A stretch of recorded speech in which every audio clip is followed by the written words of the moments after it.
जय माता रानी दोस्तों, स्वागत करती हूँ आप सभी का अपने प्यारे से वीडियो में। आज मैं आप सभी के लिए एक बहुत ही प्यारा सा देवी का सोहर गीत लेकर आई हूँ, तो फुल वॉच करके सुनिएगा, तभी पूरे गीत का आनंद मिलेगा। वीडियो जैसा भी लगेगा प्यारा सा कमेंट करके जरूर बताइएगा। वीडियो पसंद आए तो वीडियो को लाइक करिएगा, ज़्यादा से ज़्यादा शेयर करिएगा। आप सब जितने भी लोग हमसे जुड़े हैं सभी का दिल से धन्यवाद करती हूँ। जो नहीं जुड़े हैं प्लीज़ जुड़ जाइए, हमें ज़्यादा से ज़्यादा प्यार दुलार आशीर्वाद दीजिए। तो आइए सुनाते हैं प्यारा सा माता रानी का सोहर गीत।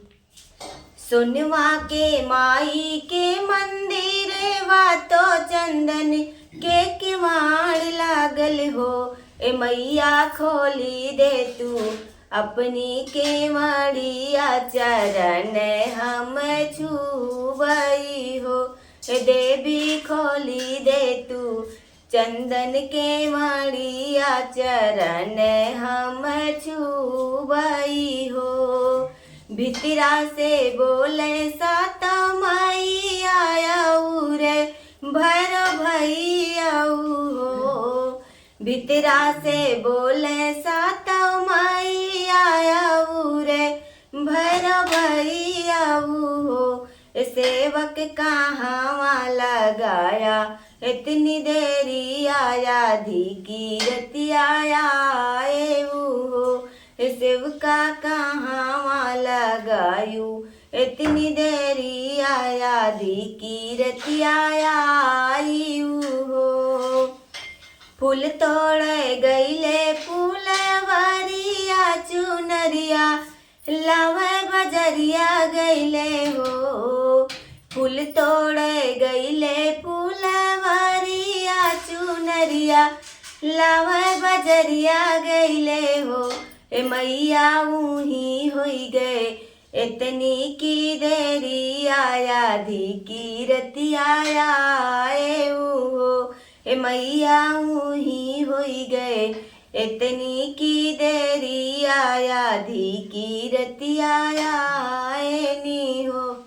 नहीं मांगू धन दौलतिया, ना मांगू रुपया ने हो। ए मैया हम तो मांगी के से नूरवा, की रे पावनाए रखिया ना।